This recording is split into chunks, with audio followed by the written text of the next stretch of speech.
नमस्कार दोस्तों, हमारे YouTube चैनल में आपका स्वागत है।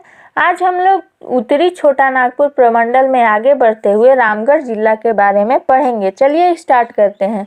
रामगढ़ को मां छिन्नमस्तिका की नगरी के नाम से भी जाना जाता है क्योंकि रजरप्पा रामगढ़ में स्थित है और रजरप्पा में मां छिन्नमस्तिका का मंदिर स्थित है, जो कि पूरा जिला का काफ़ी प्रसिद्ध मंदिर है। इसीलिए उसी मंदिर के नाम पर रामगढ़ को मां छिन्नमस्तिका की नगरी के नाम से जाना जाता है।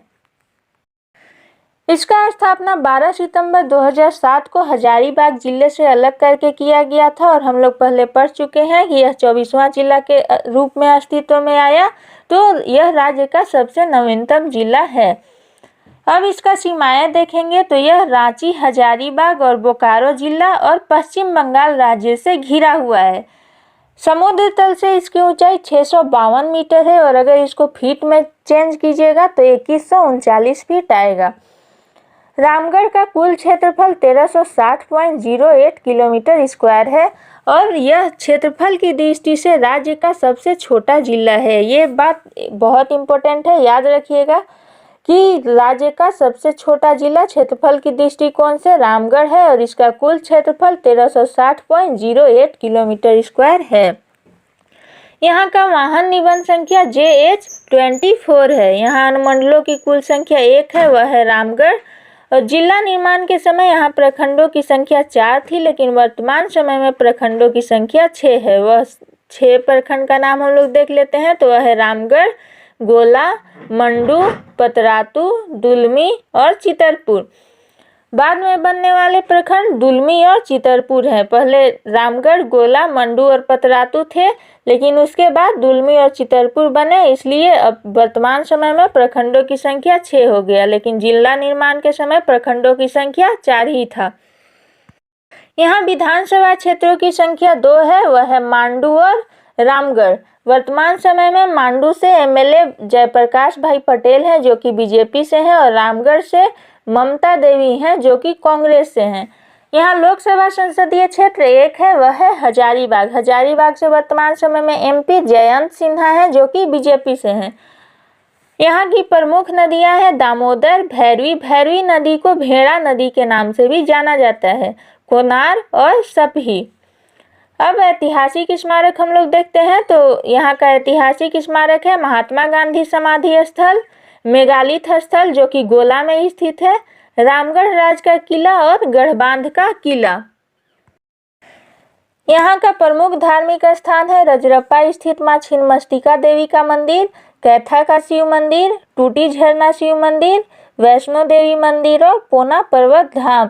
रजरप्पा स्थित मां छिन्नमस्तिका देवी मंदिर बहुत इंपॉर्टेंट है। यह दामोदर और भैरवी नदी के संगम पे स्थित है और इसी मंदिर की प्रसिद्धता होने के कारण रामगढ़ को मां छिन्नमस्तिका की नगरी के नाम से जाना जाता है। यहाँ का कैथा का शिव मंदिर भी बहुत इंपॉर्टेंट है। भारतीय पुरातत्व विभाग द्वारा राष्ट्रीय धरोहर के रूप में यह घोषित किया गया है। अब हम लोग यहाँ का पर्यटन स्थल देखेंगे, तो वह है पतरातू डैम, पतरातू घाटी, गढ़बांध, चुटूपालू, बानखेटा, लिडिल झरना। यहाँ की प्रमुख जनजातियाँ हैं मुंडा, बेदिया, संथाल, करमाली और उरांव। अब हम लोग प्रमुख उद्योग देखेंगे, तो वह है कोयला, Patratu super thermal power project, Indo Asahi glass factory जो कि भुरकुंडा में स्थित है। अब हम लोग रामगढ़ जिला से जुड़ा हुआ कुछ महत्वपूर्ण तथ्य देखेंगे तथा उसके इतिहास के बारे में जानेंगे।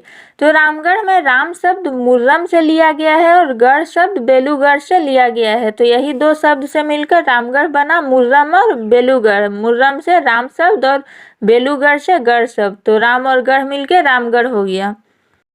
अब हम लोग यहाँ का इतिहास देखेंगे, तो रामगढ़ झारखंड के प्राचीनतम क्षेत्रों में से एक है। मौर्य काल में यहाँ अशोक का आधिपत्य था तथा बुद्ध काल के भी यहाँ अवशेष विद्यमान हैं। यहाँ स्थित गोला मंदिर बुद्ध काल में निर्मित है। विभिन्न कालों में यहाँ अनेक वंशों का शासन रहा। राजपथ चतुर्थ के 4थे अध्याय में समुद्रगुप्त द्वारा रामगढ़ होकर दक्कन आक्रमण का उल्लेख है। क्षेत्रीय राजवंशों में यहाँ मुंडा राज एवं नागवंशी राजाओं का शासन रहा। रामगढ़ राज्य की स्थापना 1368 ईस्वी में बाघदेव सिंह ने की थी। तो ये याद रखिएगा कि रामगढ़ राज्य की स्थापना कब की गई थी, तो 1368 में किसके द्वारा की गई थी, तो बाघदेव सिंह द्वारा की गई थी। रामगढ़ राज्य की मूल राजधानी रामगढ़ थी और रामगढ़ राज्य के बारे में हम लोग डिटेल में जब झारखंड में क्षेत्रीय राजवंश पढ़ने लगेंगे तो वहाँ पढ़ लेंगे। अब आगे हम लोग ब्रिटिश शासन का देखते हैं। तो अगर हम लोग ब्रिटिश शासन की बात करें तो 1771 में कैप्टन कैमक को रामगढ़ जिले का सैन्य कलेक्टर बनाया गया था, जिसका मुख्यालय चतरा में था। राजा राम मोहन राय 1805-6 के दौरान यहाँ आए थे। क्षेत्रीय या जनजातीय विद्रोह के दमन में रामगढ़ बटालियन ने महत्वपूर्ण भूमिका निभाई थी और 1857 विद्रोह के समय रामगढ़ बटालियन का मुख्यालय रांची था। 8 जनवरी 1858 को शेख भिखारी तथा टिकैत उरांव सिंह को चुट्टूपाली घाटी में फांसी दिया गया था। तो यहाँ से 2 पॉइंट याद रखिएगा कि शेख भिखारी और टिकैत उरांव सिंह को कहाँ फांसी दिया गया था, तो चुट्टूपाली घाटी में। और कब दिया गया था, तो 8 जनवरी 1858 को। 1940 में कांग्रेस का 53वां अधिवेशन रामगढ़ में मौलाना अबुल कलाम आजाद की अध्यक्षता में हुआ था। सुभाष चंद्र बोस ने ऑल इंडिया फॉरवर्ड ब्लॉक तथा एम.एन. रॉय ने रेडिकल डेमोक्रेटिक पार्टी की स्थापना यहीं की। तो यहाँ से भी ये सब पॉइंट याद रखिएगा कि 1940 में कांग्रेस का 53वां अधिवेशन कहाँ हुआ था, तो रामगढ़ में हुआ था। इसका अध्यक्षता कौन किया था, तो मौलाना अबुल कलाम आजाद इसका अध्यक्षता किए थे।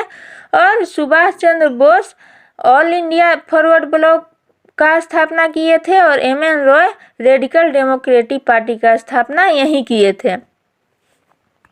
26 जनवरी 1955 को बिहार भूमि सुधार अधिनियम के तहत रामगढ़ राज्य का अस्तित्व समाप्त कर दिया गया।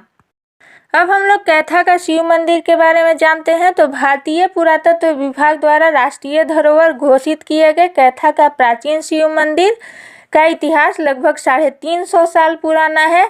यह रामगढ़ के राज परिवार के दलेर सिंह ने इस गुफानुमा मंदिर का निर्माण करवाया था।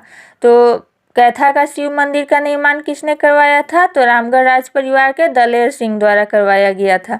तो ये था रामगढ़ से रिलेटेड सारा इम्पोर्टेंट पॉइंट। अब हम लोग नेक्स्ट वीडियो में कोई नया जिला देखेंगे। Thank you for watching.